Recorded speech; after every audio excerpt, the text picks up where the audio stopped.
Hey everyone, it's Ryzen. And Liz. And welcome to our draft discussion for the 2024 draft for the Patriots.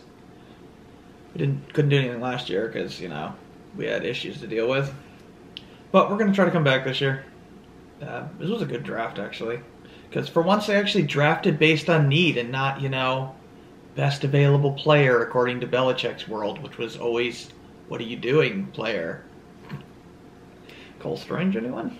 It was refreshing to see them actually fill the needs that the team needed, like receiver and tackle. Yeah. So we'll cover all of their picks and what we think, but overall it was pretty good. Yeah, it's definitely a change in philosophy. And it's very obvious from pretty much the first 3 rounds. Yeah, definitely. So first pick, the third overall pick, obviously it's Drake May. I mean, it's who they were always going to pick. I mean, they would have had to have been blown away by an offer.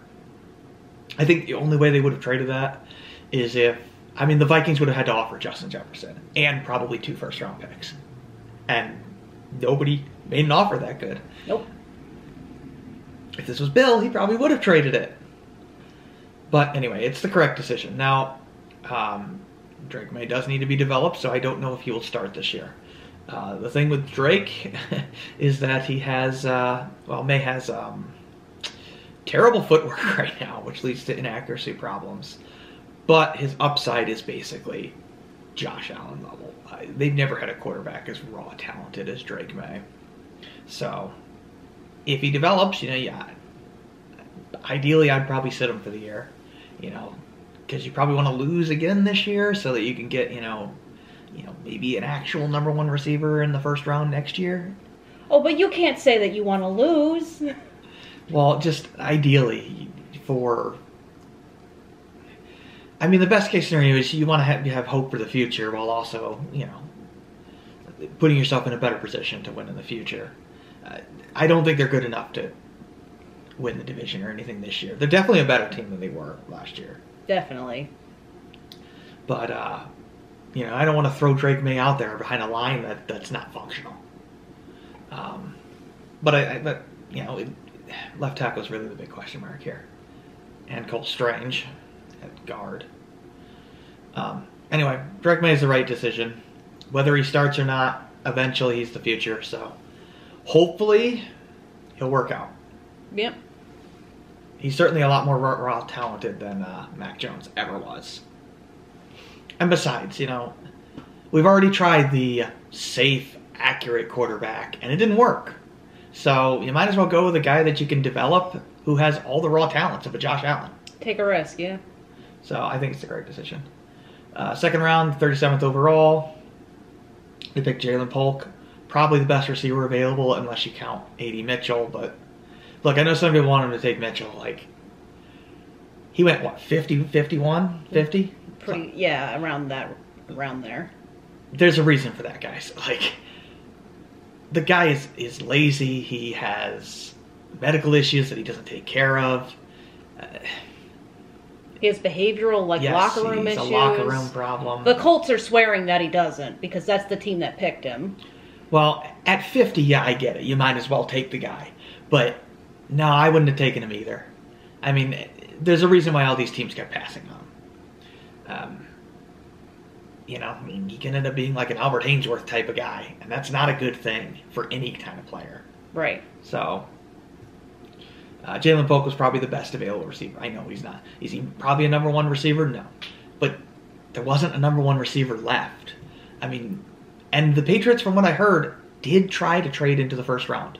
They did. They made offers to trade into the back of the first round to get a number 1 receiver, and all their trade offers were rejected.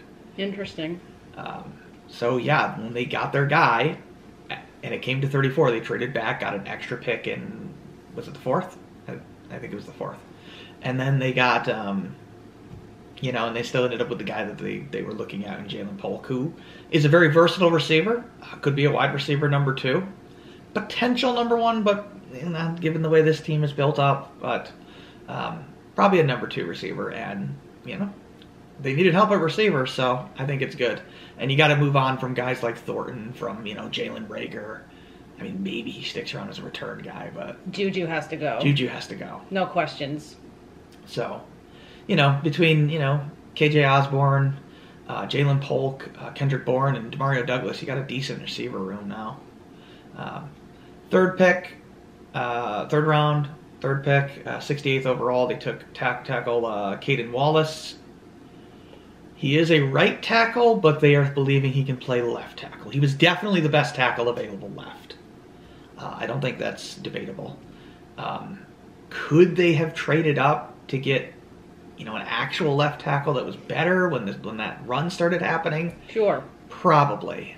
But when their pick came, Caden Wallace was definitely the best. And he is incredibly athletic. He scored very high on athletics. Yeah. So, and it's possible that he actually can be a left tackle, because the only reason the guy wasn't playing left tackle is because he played for Penn State, who had, one of the best left tackles in college football. Yep. So it's quite possible that the Patriots got a steal here. So, or they might have left tackle issues. I don't know. Because obviously you're going to have a Owen who play right tackle. No question about that. Almost no question. They paid him money like a right tackle, so. So the best case scenario is Wallace can play left tackle. He certainly has the athletics to be able to do it, but, transitioning's never easy. But hopefully that will work out. If that does work out, it's a brilliant pick. Yeah. If it doesn't, well, he can also play guard. And you probably got to replace Cole Strange anyway at some point. Yep. So either way, it's a good pick. Round 4, 103rd overall, they picked a guard, Layden Robinson. That's probably the one pick everybody's like, ugh. Look, I know why they picked him. They don't like Cole Strange. And I don't blame them. I don't like Cole Strange. Cole Strange was one of the dumbest picks Bill Belichick has ever made. He's up there with Jordan Richards. And N'Keal Harry. Cole Strange is a starting quality guard, but he was picked in the first round. Like, you don't want a starting quality guard in the first round. You want elite, all-pro, borderline Hall of Famer if you're picking a guard in the first round. Yeah. Not a guy that's a top 100. With health issues, by the way. Or medical, or injury issues. Yep. So the Cole Strange pick never made sense to me, and they're for sure moving on from him. That's what this pick tells me. They're looking to move on from him. Yeah, I agree. Plus, Mafi is a terrible guard, so this is the correct decision. Then they picked Javon Baker, who's an awesome pick. He fell way lower than I thought he would. Can play the outside. Definitely he's a developmental prospect, but I mean, he can be an outside receiver is what they needed. So maybe this year they could actually use players in the slot again if they have two guys going down the seams, right? Is that yes. how you would describe that? Yes. You have Douglas for the slot, although Polk can also play the slot. Polk can play basically anywhere on the line. He's kind of like a Jacoby Myers, but bigger, and basically catches everything thrown his way. Baker is a bit less been described. consistent. He's the one I think that's been described as like a Jordy Nelson type player, yes, right? No, I think that's Polk. Polk. Yes, one of them. I was Baker's the guy that's more inconsistent. He has had some drop issues, but he has all the talent that you need. He can play outside. He runs faster than he looks, despite his 4.5 40. All accounts are he actually runs faster than that. So I think it's a good pick. He was definitely the best. He was, I think, the best receiver left at that point. Our neighbor is backing into their driveway. Sorry about the beeps in the background. Sorry. Then they picked in the 6th round. Didn't have a 5th round pick. They picked cornerback Marcellus Dial.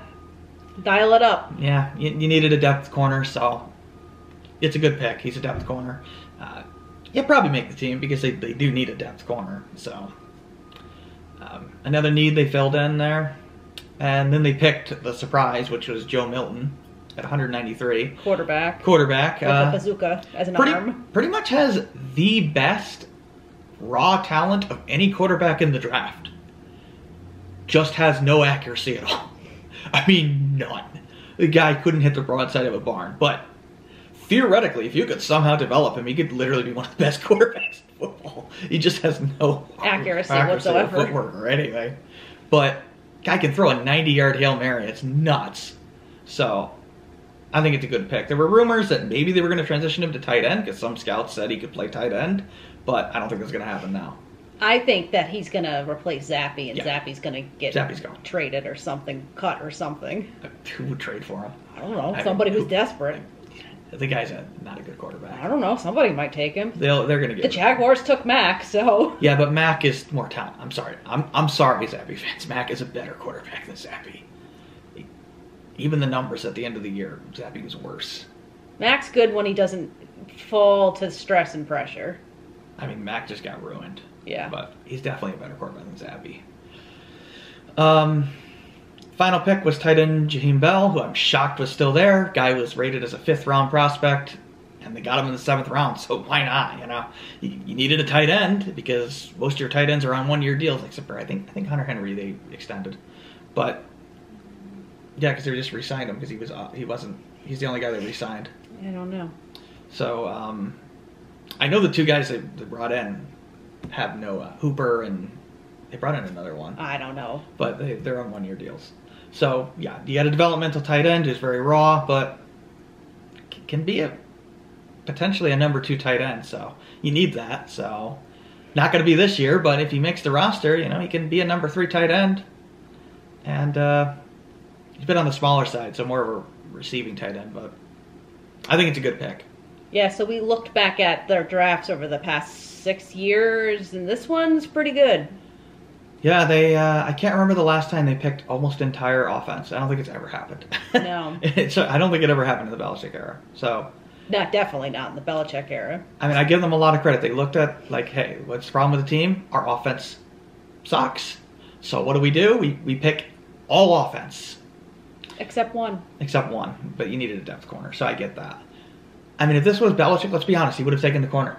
Oh, in the second round. He would have 100%. 100% taken the corner because the top 3 corner was still there. 100%. And he 100% would have taken him. And for receiver, they wouldn't have picked Polk. My theory is they would have picked the McConkle. I don't know how to say the guy's last name. 100% that would have been Bill's guy. They would have picked none of these guys, I can tell you that. No. I mean, Belichick's the guy that picked 3 guards in a row, inexplicably, thinking one of them was going to play tackle. It's just insane. Bad, yeah. Yeah, so unfortunately, Belichick's last 5 drafts were just god-awful. So hopefully this draft, I think, is going to be a good one. I think almost all of these players are going to contribute. The one thing they still need to figure out is a kicker. So Yep. we suspect in the offseason going into, Undrafted mandatory training camps, all that stuff, they'll have to sign a kicker somewhere. They also probably will try some safeties that are undrafted because you need a Devin McCourty replacement. Didn't really draft one in this one, which I get. You made do without it last year, so you might as well. Your offense was more of a problem than not having a Devin McCourty replacement. Yeah.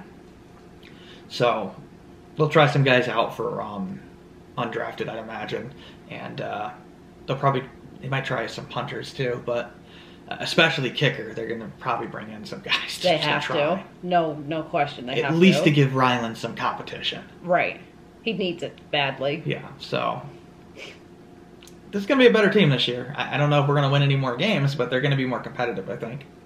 They'll be better than they were last year. But yeah, ideally, I think we need another year, maybe 2, of good drafts to really get back into things. It'll be interesting to see if they decide to play Drake May this year or sit him. I don't know what they'll do. I mean, I would imagine Jacoby Brissett is going to start. That's my guess. Or they bring him in just so he can mentor him. Supposedly that the quarterback position that he'll be able to fight for as the starter. Obviously. The thing is going to be, I think it really is going to more so depend on, is the line good? Yeah.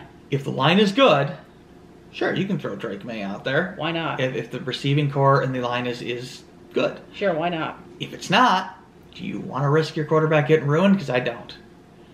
This is a guy that needs to be developed, especially that footwork. I've watched his footwork in college and his highlights.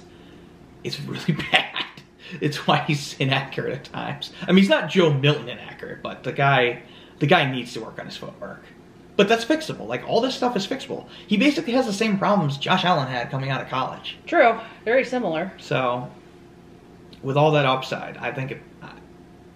he has a potential to be a top 5 quarterback. So he was drafted 3, so. And unlike Mac Jones, it's not like, he doesn't have, who has a lack of physical talents. Drake May has all the physical talents that you want in a quarterback. Yes. Plus, he's mobile. Yes. So we finally have a mobile quarterback. For the first time in a long... One Brissett, I guess, started the one game. I guess. The 2 games.